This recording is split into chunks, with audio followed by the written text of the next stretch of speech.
Hello, bienvenue à toi. Alors aujourd'hui, on arrive un peu fin septembre. Donc tu as déjà fait ta rentrée, tu es déjà dans le bain du français, des maths, de l'histoire, tout le tralala. Je te propose aujourd'hui pas un cours, pas une notion. On va simplement faire la dictée du brevet de l'année dernière, le brevet 2025. Entrée rapide, dictée rapide, un petit mot sur l'autrice, et après on attaque. Je te rappelle la méthode dictée. À la fin de la dictée, tu comptes le nombre de mots justes que tu as bien écrits. On le compare avec l'ensemble de mots que contenait la dictée. On fait el producto de la cruz.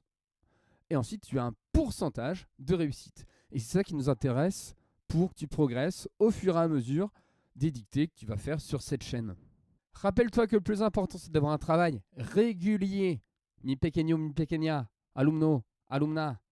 Alors pour cette dictée, on avait choisi d'avoir un texte de Simone de Beauvoir, grande autrice, grande philosophe française du XXe siècle, bien sûr. C'est tiré du deuxième tome de sa voix. C'est issu du deuxième tome de ses mémoires, La force de l'âge, publié en 1960. Ça nous rajeunit pas, ça nous rajeunit pas. Et en fait, elle y raconte ses jeunes années, ses moments de bonheur, celles des années 30, jusqu'à la guerre, où là, évidemment, c'était beaucoup moins rigolo. Mais je trouve ça bien, dans un programme de troisième qui est quand même chargé en horreur, d'avoir un petit peu un texte léger comme c'est le cas ici. Petite spéciale pour les élèves de troisième, t'as bien compris, on est sur l'objet d'étude de l'autobiographie, de l'écriture de soi. Pour les 6-5-4, vous pouvez aussi faire la dictée, bien sûr. Je n'ai pas les moyens de me priver des 3/4 de mon public. Donc il y a un épisode marquant dans son livre, c'est son arrivée à Marseille, qui est vraiment fondamental dans sa construction personnelle. Et c'est de là qu'est issu ce texte du brevet. Donc c'est l'extrait justement où elle arrive dans cette nouvelle ville de Marseille. Elle est parisienne et elle arrive à Marseille. Alors si t'es parisien, si t'es marseillais, défoule-toi dans les commentaires. Insultez-vous entre vous, mais laissez-moi en dehors de toute cette histoire. Je n'y suis pour rien. Moi, je suis normand, alors je m'en fous. Et un peu charentais aussi quand même. Ouais. Représente le 1-6. 1-6-5-0. Donc évidemment, il faut imaginer cette ville dans les années 30. C'est un port grouillant, il y a des bateaux du monde entier, il y a une effervescence, il y a une énergie qui va s'emparer vraiment de notre autrice-narratrice, personnage principal. Et oui, parce que petit rappel littéraire, on reconnaît l'autobiographie lorsque auteur ou autrice égale narrateur ou narratrice égale personnage principal. Et c'est ça qui va la toucher, c'est une ambiance bruyante, populaire, vivante. Et au milieu de tout ça, il y a donc notre amie Simone de Beauvoir qui arrive dans la place et qui se dit, ben voilà, elle est jeune professeure. Et ce qui est beau dans ce texte, c'est qu'elle a tout à créer. Elle est face à un immense champ des possibles. Et ça, c'est vraiment très touchant. Tu vas me dire ce que tu en penses. Je trouve ça vraiment très touchant. Cette idée vraiment qu'on a toute notre vie à construire avec un champ des possibles, mais immense. Et pour être déjà arrivé dans un endroit où j'allais m'installer pendant quelques années et où je ne connaissais personne, je comprends parfaitement cette situation extrêmement grisante. Ça fait pas peur du tout, hein. Au contraire, c'est un sentiment de liberté assez unique. Et donc elle doit faire cours avec des classes indisciplinées qui la chahutent sous une chaleur étouffante, ou bien avec le Mistral, gagnant bien sûr. Et Simone nous raconte que parfois elle préfère se priver de manger pour claquer ses derniers bifetons. Décidément, lui, il m'en veut. Et retourner de temps en temps à Paris pour voir son amoureux Juan Paulo Sartre. Chancel Partre, pour ceux qui ont la ref. T'as la ref? T'as la ref? Est-ce que t'as la ref? Est-ce que t'as la ref? La ref.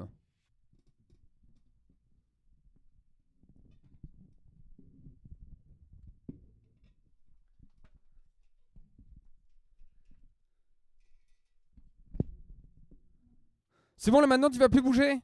Alors évidemment, se priver de bouffer pour aller voir un beau gosse à lunettes, faut être motivé, hein. chacun son truc. Tous les goûts sont dans la nature.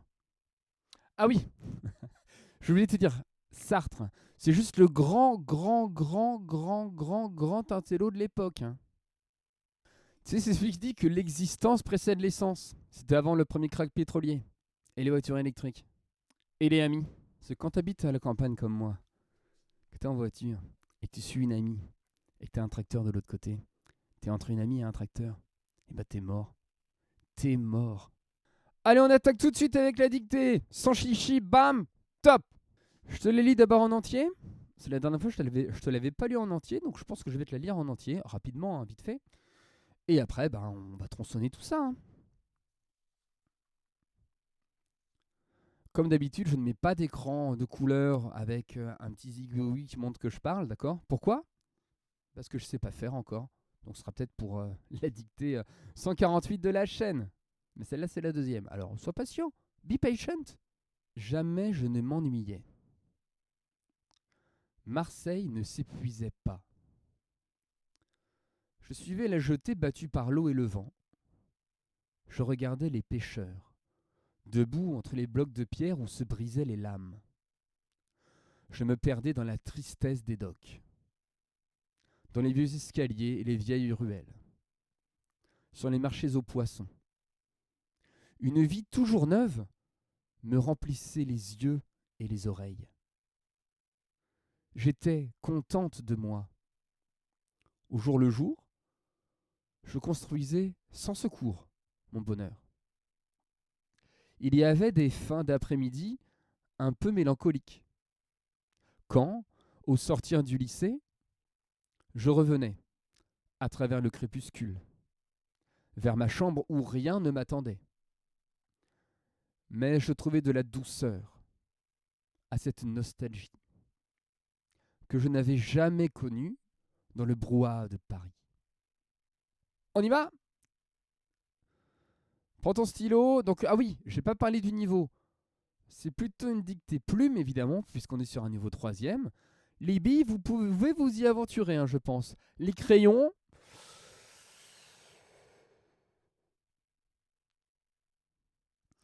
jamais je ne m'ennuyais. Ah bah oui, on est parti. On est parti, c'est parti. Je vais pas toujours te prévenir. C'est parti, on y est là, on y est. Jamais je ne m'ennuyais. 2 points. Évidemment, tu as pensé à faire un alinéa de 3 carreaux. Petit décalage par rapport à la marge. 3 carreaux. Jamais je ne m'ennuyais. 2 points. Marseille ne s'épuisait pas. Marseille ne s'épuisait pas. Point.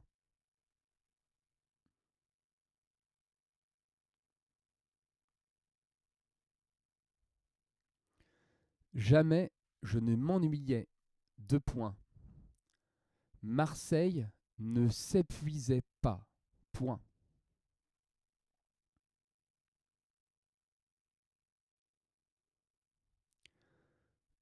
Je suivais la jetée, battue par l'eau et le vent. Virgule. Je suivais la jetée, battue par l'eau et le vent. Virgule.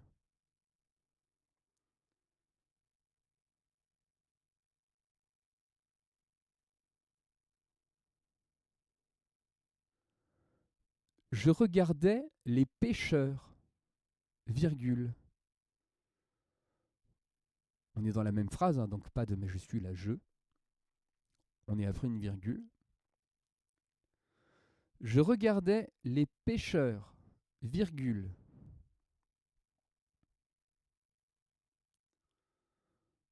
Debout entre les blocs de pierre où se brisaient les lames. Point virgule.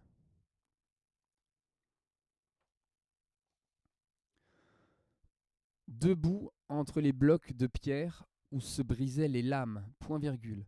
Je précise, c'est Simone qui est debout. Ce ne sont pas les pêcheurs. C'est Simone qui est debout. Je répète, c'est Simone qui est debout. Je répète, ce ne sont pas les pêcheurs. Simone est debout.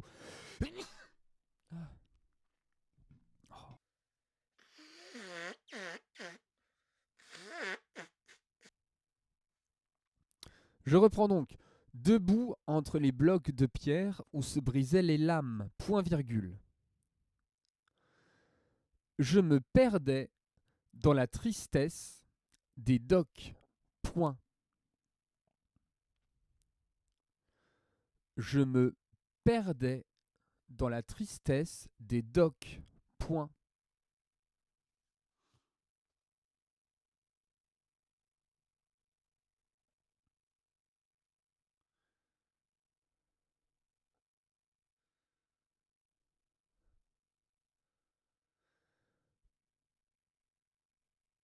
Dans les vieux escaliers et les vieilles ruelles, virgule.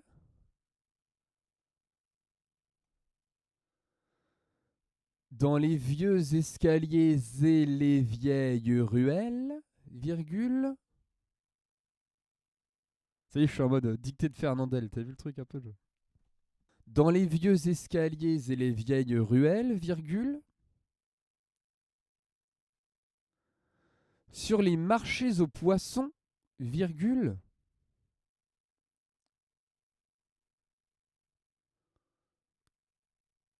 Sur les marchés aux poissons, virgule.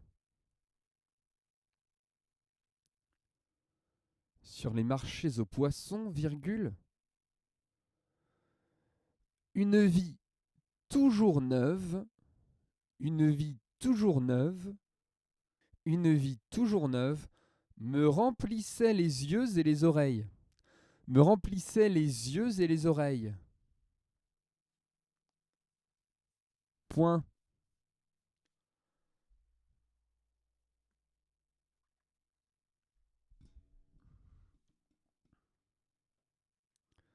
Nouveau paragraphe, donc retour à la ligne, alinéa, toujours de 3 carreaux. Enfin, moi je préfère en tout cas. Les petites obsessions de prof. Petites obsessions de petits profs. Petits profs, petites obsessions. Grands profs, grandes obsessions. J'étais contente de moi. J'étais contente de moi. Point virgule. J'étais contente de moi. Point virgule.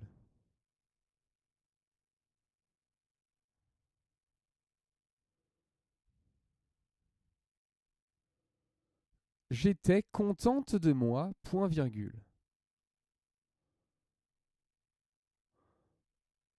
Au jour le jour, virgule. Au jour le jour, virgule.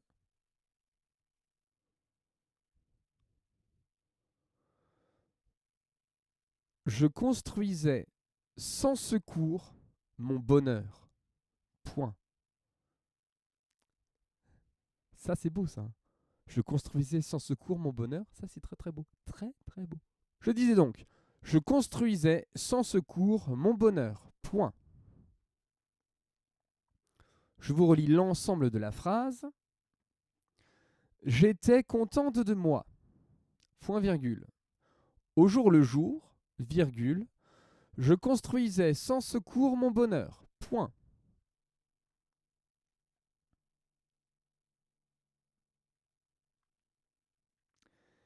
Il y avait des fins d'après-midi un peu mélancoliques.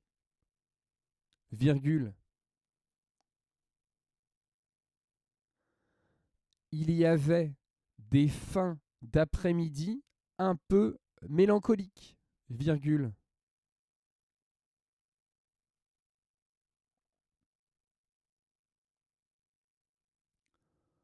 Quand, virgule, au sortir du lycée, virgule, quand, virgule, au sortir du lycée, virgule,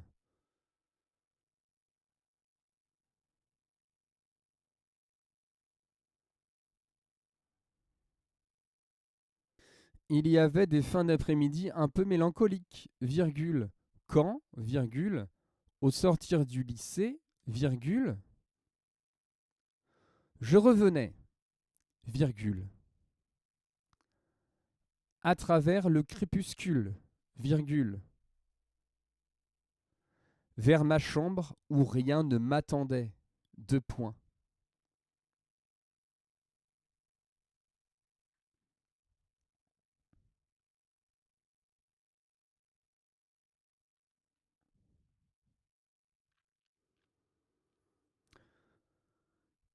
Vers ma chambre où rien ne m'attendait. 2 points. Je vous relis l'ensemble. Il y avait des fins d'après-midi un peu mélancoliques, virgule, quand, virgule, au sortir du lycée, virgule, je revenais, virgule, à travers le crépuscule, virgule, vers ma chambre où rien ne m'attendait. 2 points.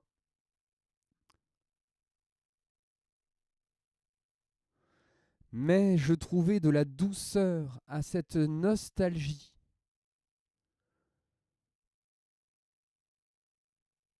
Après le 2 points, pas de majuscule ici. Mais je trouvais de la douceur. Mais je trouvais de la douceur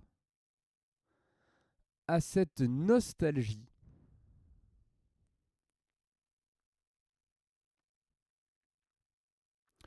Mais je trouvais de la douceur à cette nostalgie que je n'avais jamais connue dans le brouhaha de Paris. Mais je trouvais de la douceur à cette nostalgie que je n'avais jamais connue dans le brouhaha de Paris. Point.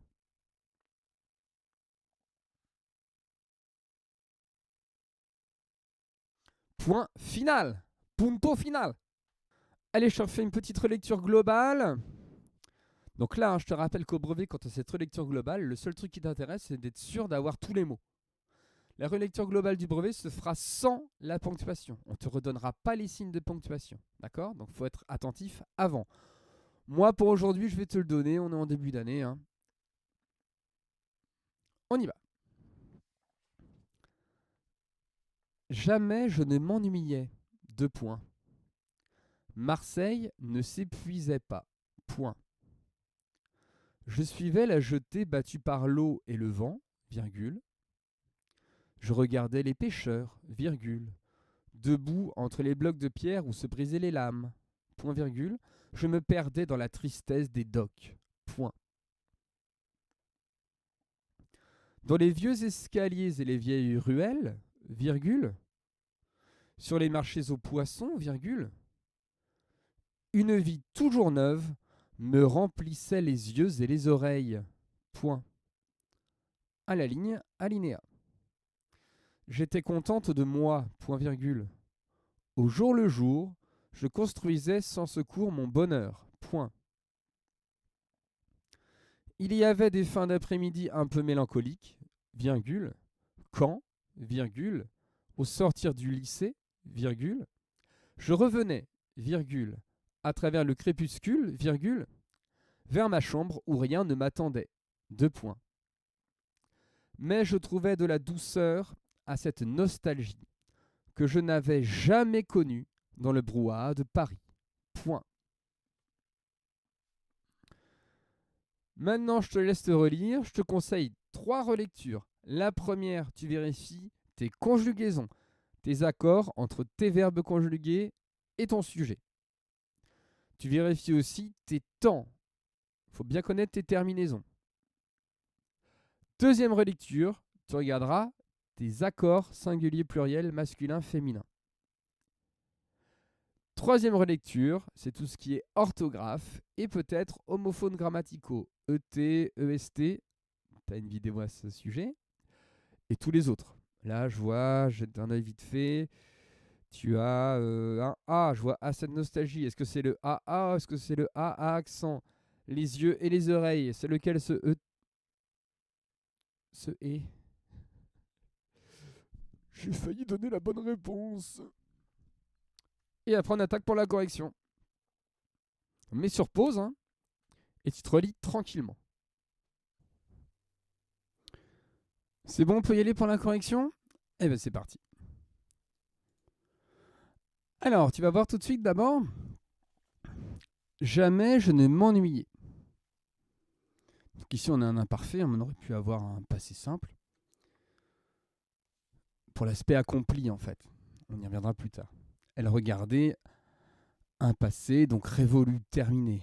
Mais là, non, elle nous parle bien d'une action en cours d'accomplissement, ce qui rajoute une plus grande immédiateté, une plus grande proximité. Bon, ça, c'est des détails après.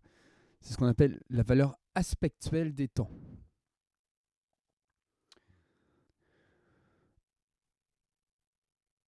AIS pour le premier, puisqu'on accorde avec le jeu. Et Marseille ne s'épuisait pas. AIT, on accorde avec Marseille. Je suivais donc toujours l'imparfait AIS. La jetée battue, c'est la jetée qui est battue par l'eau et le vent. Virgule.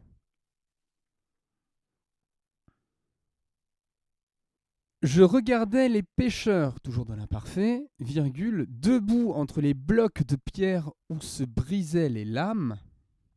Donc je vous avais bien précisé, hein, c'est bien Simone de Beauvoir qui est debout ici.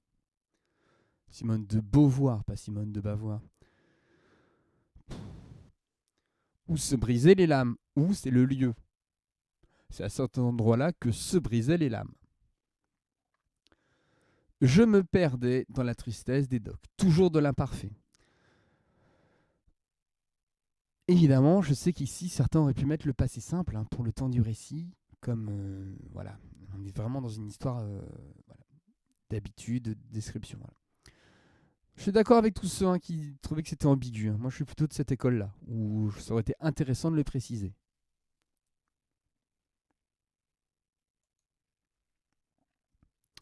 Dans les vieux escaliers et les vieilles ruelles, virgule, sur les marchés aux poissons. Donc dans les vieux escaliers, évidemment, escalier on a un S. Les vieilles ruelles, S aussi. Rue et le diminutif, voilà. EL. Sur les marchés aux poissons, virgule, une vie toujours neuve me remplissait. Qui est-ce qui remplissait une vie toujours neuve? Donc AIT, les yeux et les oreilles, point. Donc je vous avais bien dit les yeux et les oreilles, c'est bien les yeux et puis les oreilles, bien sûr. Pas de difficulté sur ce gros tronçon de la dictée, je trouve en tout cas.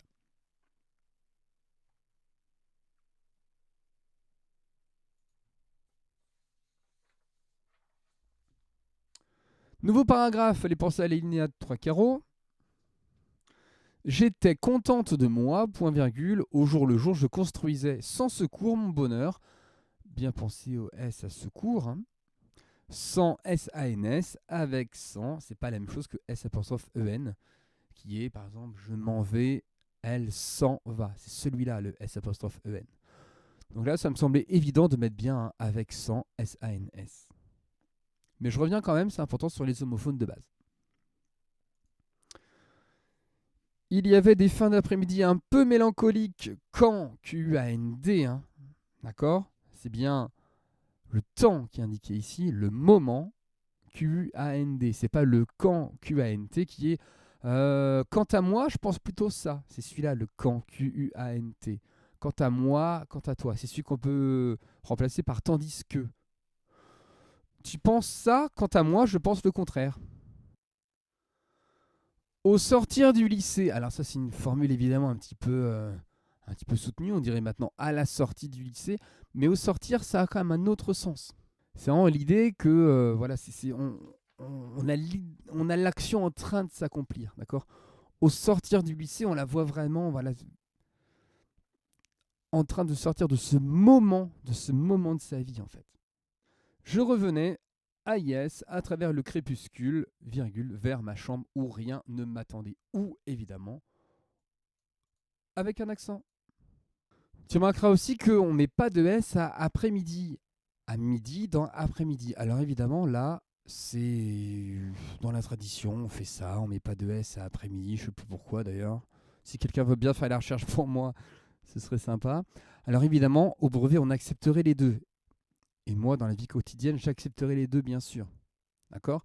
Des fins d'après-midi, voilà, pourquoi on ne mettrait pas ici, c'est donc les fins des après-midi, donc pourquoi on ne mettrait pas de S à après-midi? Okay. Donc là, tu peux mettre les deux. Là, je l'ai mis sans S comme c'est dans l'œuvre originale de Simone de Beauvoir, mais tu as des textes où après-midi et qui sont du même niveau, Par exemple, il me semble que dans Proust, du côté de chez Swann, il a bien des fins d'après-midi avec un S. Voilà, donc si Marcello le peut, hein, Marcello et Simone, ils font ce qu'ils veulent. Donc pourquoi toi, tu ferais pas ce que tu veux, hein? Un peu d'anarchisme sur cette terre. Mais je trouvais de la douceur à cette nostalgie que je n'avais jamais connue dans le brouhaha de Paris. Point. Je vous rappelle que la nostalgie, c'est une tristesse qui vient du regret du passé. On avait le mot mélancolie tout à l'heure. La mélancolie, c'est une tristesse dont on ne connaît pas très bien la cause. Si mon chien traverse la route et qu'une voiture le renverse, je vais être triste, je ne vais pas être mélancolique. D'accord ? J'aurai une cause à cette douleur. La mélancolie, c'est une tristesse dont on ne connaît pas la cause. Une forme de mal de vivre, si vous voulez. Mais il peut y avoir une douce mélancolie, donc une sorte de sentiment très... on est dans la subtilité presque romantique, là. Est-ce que les romantiques étaient subtils ? Certains, oui, certains quand même, oui.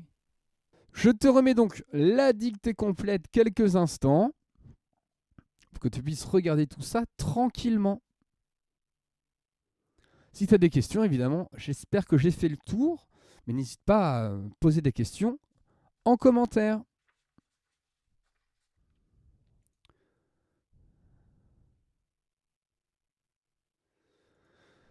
Voilà, c'était la dictée du brevet 2025, un magnifique texte de Simone de Beauvoir. Évidemment, d'ici là, lis, écris, fais des dictées, et d'ici là surtout, tombe pas addict!